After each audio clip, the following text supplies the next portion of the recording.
Welcome to Daring to Speak. And today we have special guest, Reverend Dr. Tisha Brown is today's guest. And I'm very excited to be able to spend some time with her with questions that pertain to her work and also her life and any insights into leadership that she's also passionate about. So just to tell you a little bit about Dr. Tisha Brown, she is the associate conference minister of Wisconsin of United Church of Christ, and also she earned her doctoral ministry degree from Central Baptist Theological Seminary. She is a musician. She can sing and she can dance and she can compose. I think she can do many things. So I consider her a very versatile person. And also she is a leader and she has great insights into many things.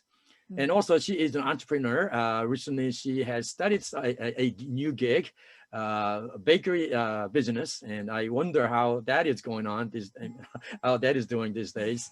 And so with that, I'd like to start the interview, but Tisha, feel free to add anything that you'd like to say about yourself.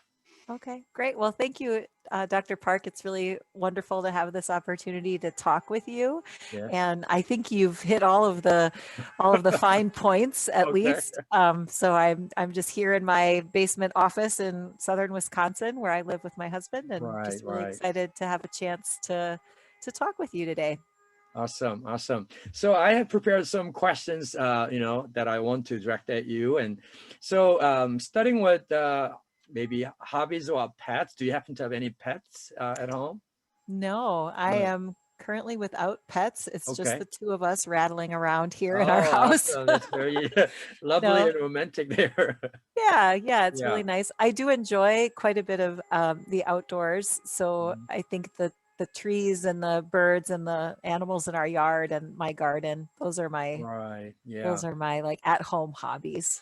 Yeah. If I remember correctly, your husband is very good with the hands, right? Yes, he's a masterful woodworker. Actually, you might hear some noise in the background. That's him working in his shop on a project today. I see. Yeah. Okay, that's awesome. That's awesome. So as I introduced you, I said you are the associate conference minister. So you are an ordained pastor. Can you tell me a little bit about how that process went and how you felt called to pursue ministry and how you sought ordination and when you actually, were ordained? Yeah, after graduating from college, was kind of uncertain about what direction to take in my life and looking for guidance. I did a year as a VISTA volunteer. That's Volunteers in Service to America. It's like a domestic Peace Corps program. And that took me to Sacramento, California, where I met George and Therese Descamp. They were the pastors of the church that I started attending there in Sacramento, California. And they really nurtured me to the pastoral ministry. They called out that gift and suggested that I consider pastoral ministry and attending seminary. So with their support and the encouragement of the church, that was the path I chose as a young adult, my early 20s, mid 20s. And so I attended Pacific School of Religion in Berkeley, California from 1998 to 2001. Then as someone who grew up in the Midwest, I wanted to come back to Wisconsin. So when I graduated from seminary, I searched for a call in Wisconsin, and have been here since 2002. So I landed first as an associate pastor in a church in a suburb of Milwaukee, Wisconsin. And then after 2 years there, I transitioned to a church in Madison, Wisconsin, where I served for almost 11 years. At the end of that, as I was kind of sensing the movement of the Spirit taking me in a new direction, I was looking around. I didn't want to leave Madison. I wanted to stay geographically where I was. And there are not a lot of churches available there. It's a very there's about 6 churches, but people tend to stay in their churches for a long time. So there was a position open at the conference in 2014. So I transitioned from the local church pastorate then at that point to working for the conference. And that was a part-time position directing what was then called the Wisconsin Conference Lay Academy. call to ministry, like I really feel like it was the local church, the Right. pastors I was working with and the Mm-hmm. congregation I was in Sacramento that really called out some gifts in me that I could see more clearly through their eyes, I see. let's say, Mm-hmm. that I was wanting to do work that would be with people. I was Mm-hmm. wanting the work that I did increasingly to have a faith-based component to it, Mm-hmm. but I don't know that I would have thought of ministry myself. So it really was the congregation that Right. called that out in me. Mm. And it's been a very gratifying vocational path Right. to be able to work with, to kind of be in relationship with people and to Mm-hmm. have the work that I did be sort of surrounded by conversations about faith and how faith Right. guides Right. us in our lives and how we are called by God to be transformed Mm-hmm. um, Mm-hmm.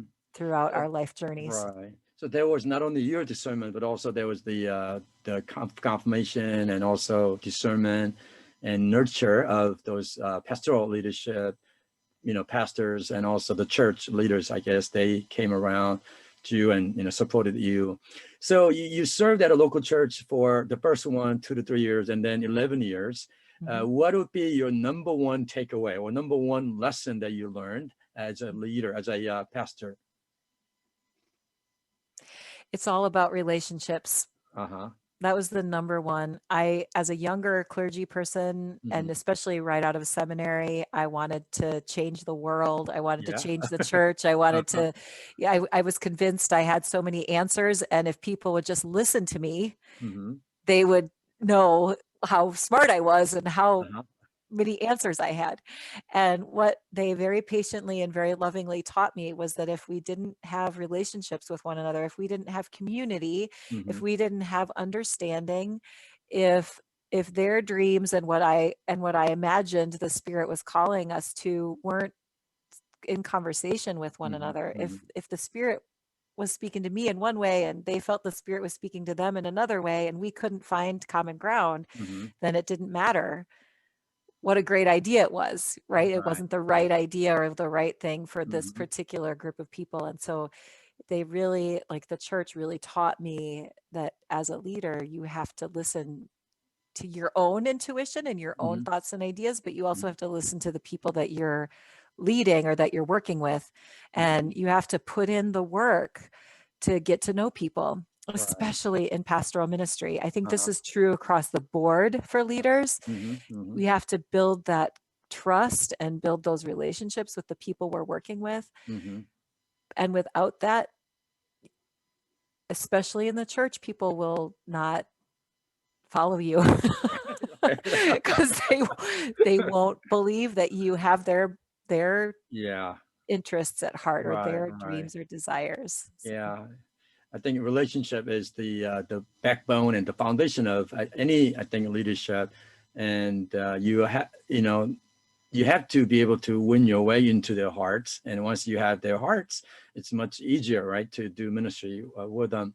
And also the awareness. One of the things that I always interested in is how much are we really aware of ourselves, mhm. self-awareness and self-leadership, and then how much are we aware of the people and the surroundings that we find ourselves in.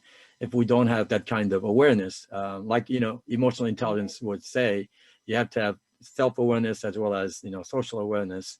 And so I definitely agree with you Yeah, 100%. yeah, Yeah. yeah. What was the greatest challenge? You could say relationship was the greatest challenge at the same Yeah, time. The most rewarding thing also. that's, that's true. Um, well, yeah, I mean, that is really true, right? Okay. Because I would say the most challenging period in Uh-huh. the ministry, especially with the congregation I served for 11 years, came when I Right. really missed some cues, Mm-hmm. when some people in the church were disappointed in something that I had failed to do in Mm-hmm. in their eyes, Mm-hmm. and some ways that I had failed to respond to them when they Mm-hmm. needed their pastor to respond. Mm-hmm.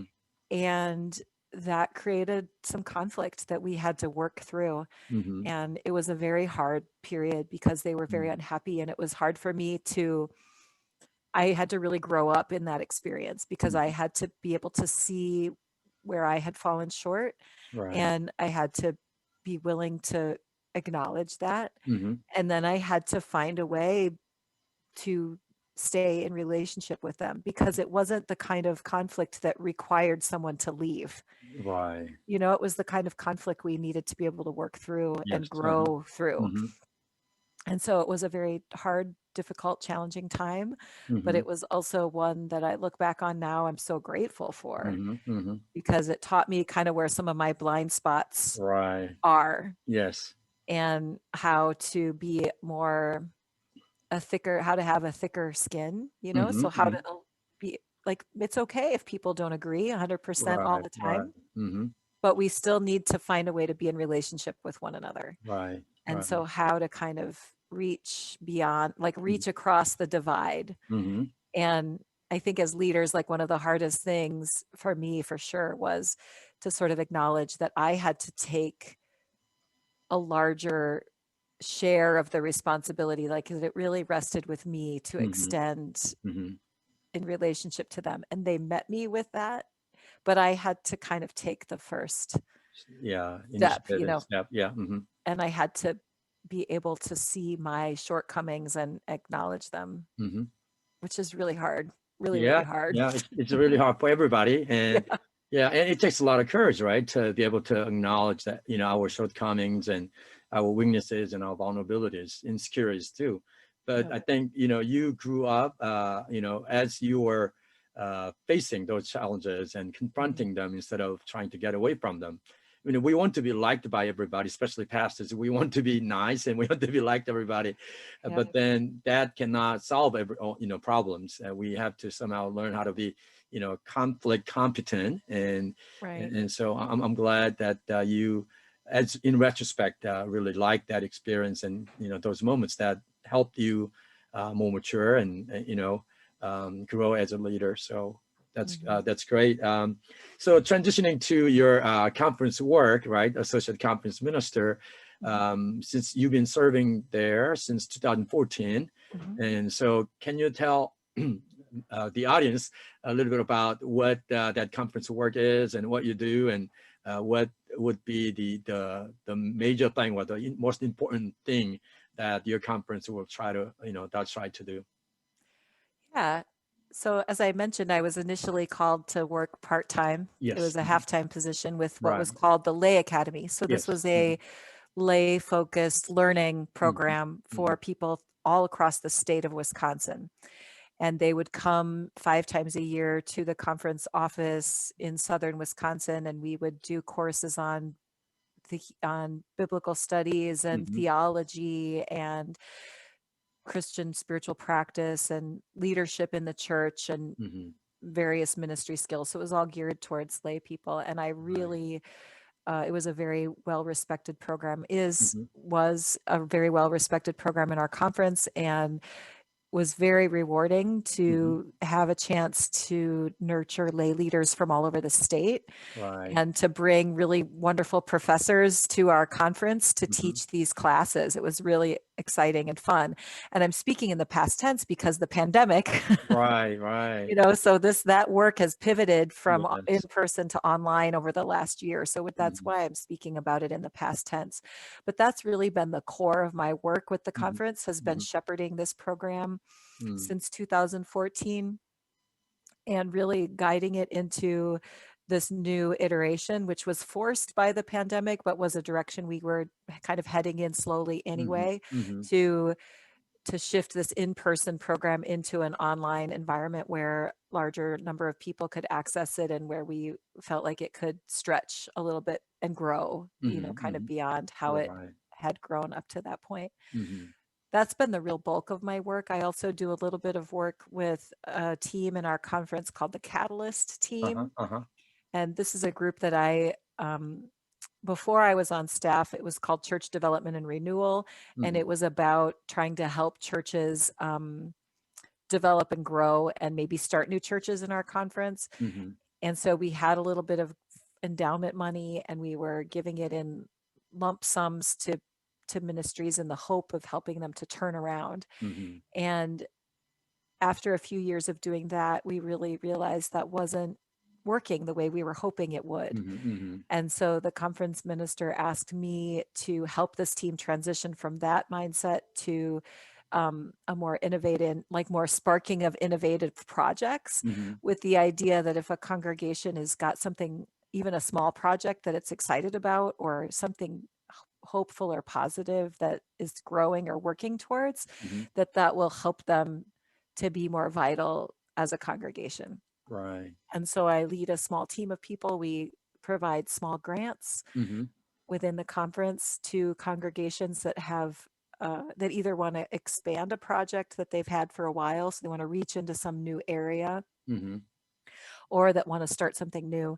And we try to really emphasize having the church partner with local organizations in their community, with the idea that that local church community partnership will also help a congregation be more vital and engaged in their community, not so inwardly focused, but more outwardly focused, Right. more missional, really, in Yeah. their look out into the community of how they could, with the kind of, with the idea of serving Christ by kind of talking with and getting to know their neighbors and helping to meet the needs of their neighbors around them.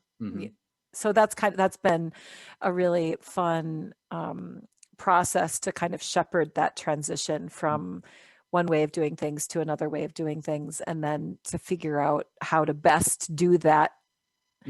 Small grants, but much more impact around the conference for a wider number of congregations. So you work with pastors and lay leaders in different churches, right? As a conference, associate conference minister.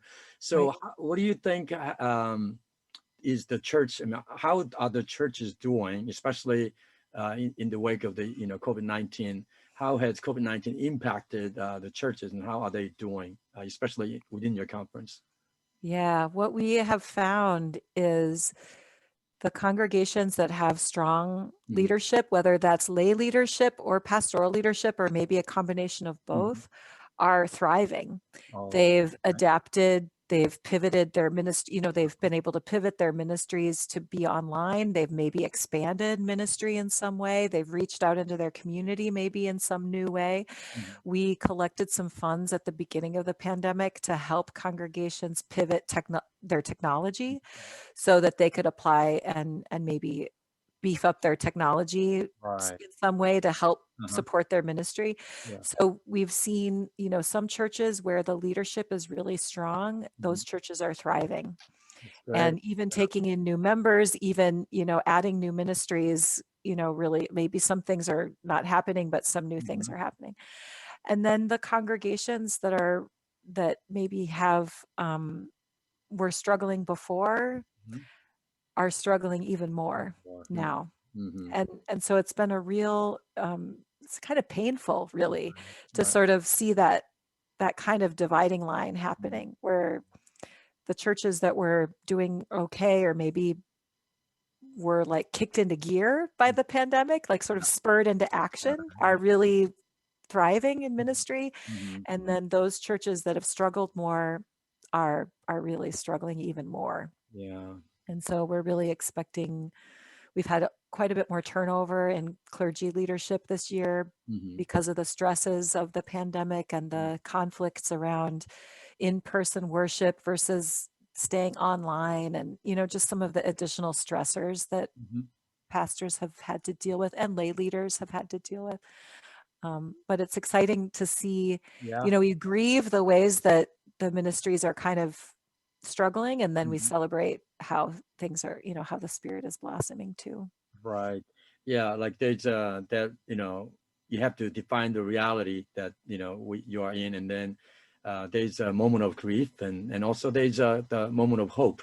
So we definitely hope for what is to come, greater things that are coming our ways.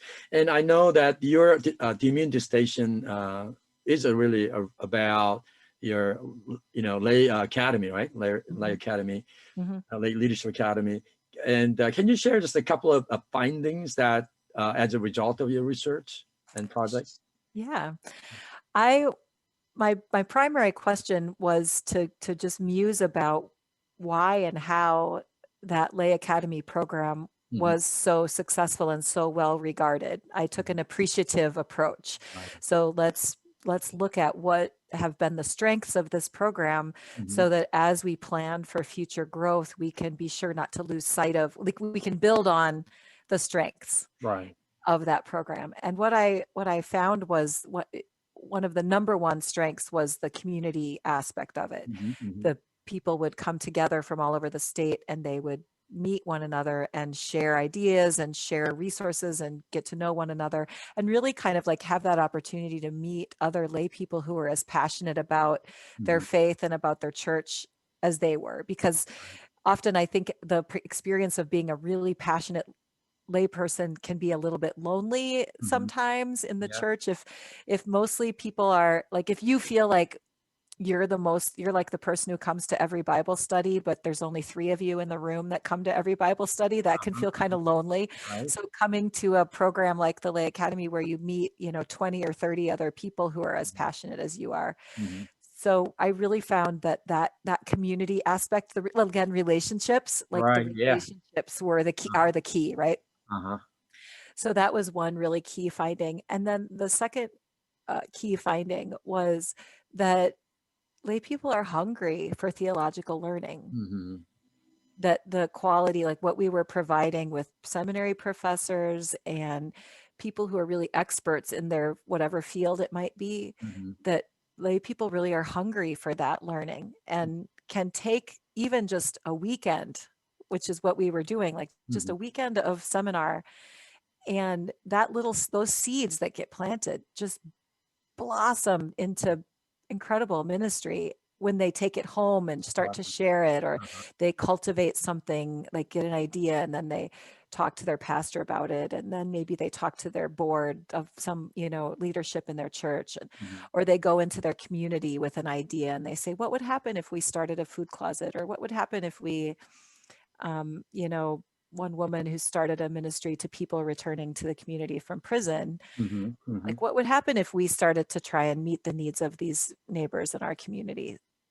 So it was kind of, those were 2 key things, was like the relationships and the support that they gained with one another, and then that the learning, the quality of the learning could do amazing things in their lives. So as we pivoted with the pandemic from in person to online, those were 2 key things that the planning team were like, we have to make sure we hold on to how we help people connect with relationships and how we make sure we keep the learning robust and strong. Right. Okay. I think that is something that, everybody, every leader needs to remember as we are expected to, navigate this time of pandemic a little longer. Although, people are taking the vaccines and whatnot, it will take much longer for everybody to, feel safe to go back and meet, in person with others.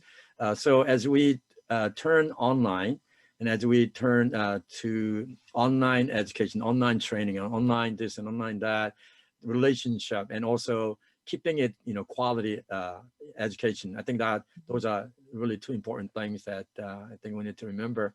Yeah. So you did that, project, and let's talk a little bit about your study at Central Baptist Theological Seminary. And can you tell a little bit about how you were attracted to the program, and what was it like to study in the DMin program? And also, if you can tell us a little bit about your experience of working with international students. Okay, absolutely. So I was doing some coaching with Ursel Harrison, who was your predecessor in the DMin as the interim director of the DMin program. So I was doing some coaching with him because I had been on the conference staff for a few years and I felt like I needed to level up my skills somehow. He was helping me kind of identify some ways to do that. And he suggested the DMin program at Central. What attracted me to that program when he suggested it was the focus on design thinking and on creative and innovative entrepreneurial leadership. I felt like I had looked at DMin programs before, but the focus on leadership was what really attracted me, that it was going to be and not just like leadership, but creative, innovative, entrepreneurial leadership. That's kind of that's kind of who I am. So that really attracted me. So that was kind of that sealed the deal. It was like, oh, I can do this DMin, and I can do it in a way that will suit me, and will stretch me and help me to kind of hone my own creativity and my own entrepreneurial spirit. Right. So the program itself was like 100% everything that I had been hoping for. From the very first class we did on a theology of leadership to the very end where we were doing our seminar and doing our final projects and bringing it all together, I felt like the faculty, my cohort members, the learning process itself, the instructor, like every piece of it was just really such a rich learning experience, and it helped me build on. It wasn't separate from my work with the conference. It helped me to hone and build my work, which I think is what Doctor of Ministry programs are supposed to be about anyway. It's like to really help you hone your craft as a ministry leader. Right. So it just 100% did that. And we had, in our cohort, we had one student from Myanmar who was in our cohort. And then you instructed a number of our, you weren't an international student, but you are certainly a fit in that category of people that are not born in America anyway. So I felt like that was just such a strength of the program. I think what Central brings as a seminary with the partnership with the Korean students and the students from Myanmar and then American students just enriches the experience, the opportunity to see how leadership plays out in different cultural settings so that we could have conversation about what would work in a Myanmar context or what would work in a Korean context versus how we would do things in the United States. And we can listen and learn from one another. Right. Was very much a rich part of that learning experience. I wish there had been even more international students. Our cohort was really small, but hopefully as the cohorts hopefully grow, that aspect. And then the opportunity we had in our cohort to travel to Cuba and spend a week observing how the leaders in Cuba are adapting to their environment and doing just incredibly entrepreneurial things to live within a situation that's very restrictive in a lot of ways. And the way that people come up with creative solutions to do ministry in that environment, but also just to do their day-to-day lives in that environment. It's very informative. Yeah. Well, thank you for that assessment and that reflection. The course that came after yours was 2017, 2018. Well, not so much, but 2019 and 20, we have a lot of international students, like about half of the cohort are actually international students. And 2021 cohort, there's all the students who are from Myanmar. One of them is a U.S. permanent resident, but the rest of them are all from Myanmar. So visa students, although they have to study from Myanmar at this point because of the pandemic. But I guess there's much change taking place, and I want to see more American students and international students studying together. Diversity, I think, strengthens the program. And we want to have that kind of diversity reflected also in the makeup of our faculty members and other administrators as well. So, well, thank you for sharing that. Now, you said that you are interested in creative leadership, innovative and entrepreneurial leadership. So as you think about this topic of leadership, I know although there might be many fads about leadership, books written on leadership, and the way people define leadership as as many as the number of books out there. So there are so many different ways. But for you, what do you think is a leadership?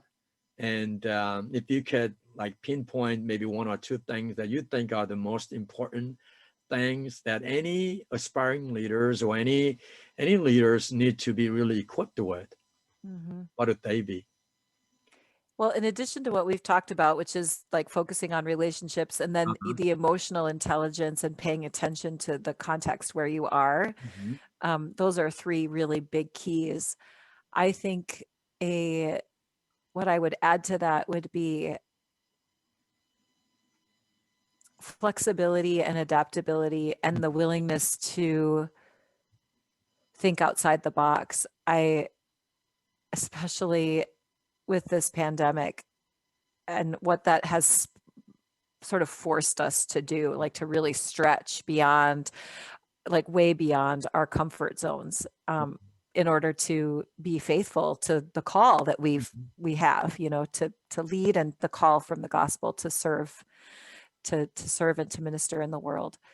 We have to be flexible and adaptive and willing to stretch out of our comfort zones also, to sort of always be, I think that's the joy of being kind of taking a lifelong learning. Maybe that would be another one, to Yeah. take a lifelong learning stance to even ourselves as leaders, to always be learning about how to do better what we do, to never rest, but to always be seeking out a new way, a different way, a better way, a more faithful way.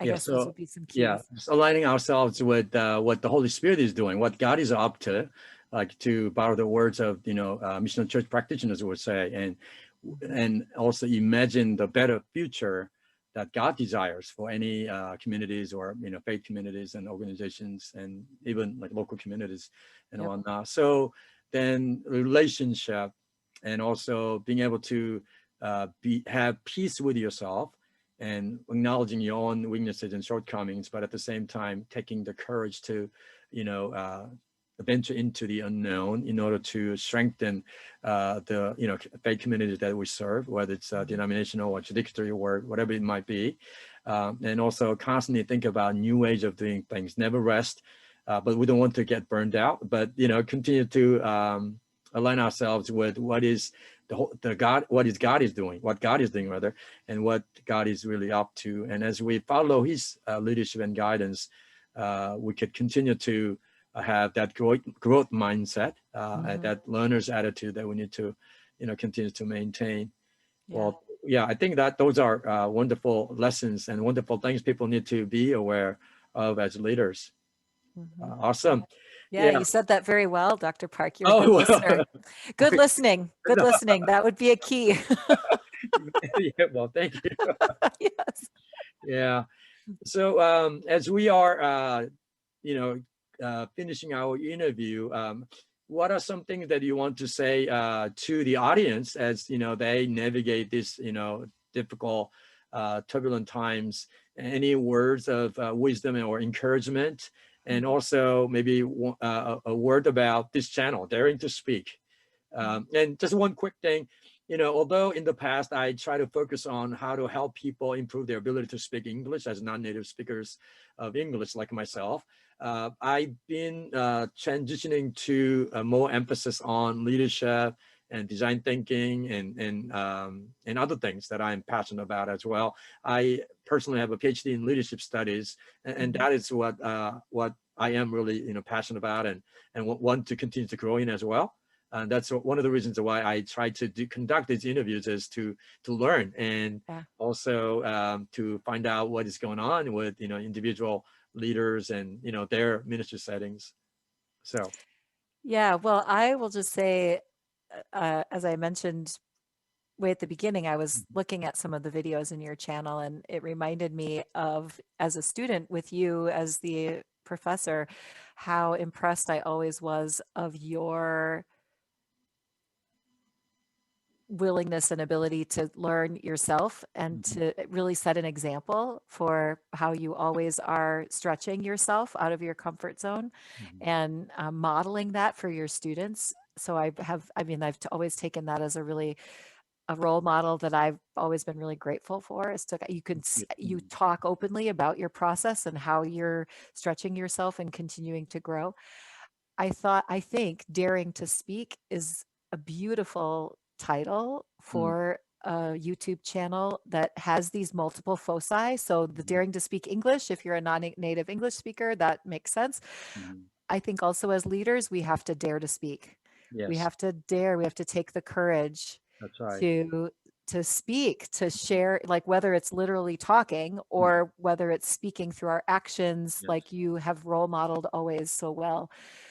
So I think it's exciting to be a part of your journey. You were the brand new director of the DMin program when I was the brand new student. And Yes, so I yes. feel like we've been growing and learning together a little bit Yeah, over these years, right, and it's been right. fun to see that. And I'm Mhm. really excited about what you're doing, just sharing kind of who you are and the wisdom and expertise that you have in this way. You're daring to speak, John. Well, thank you. Thank you Dr. so much Park. for your kind words. Yeah.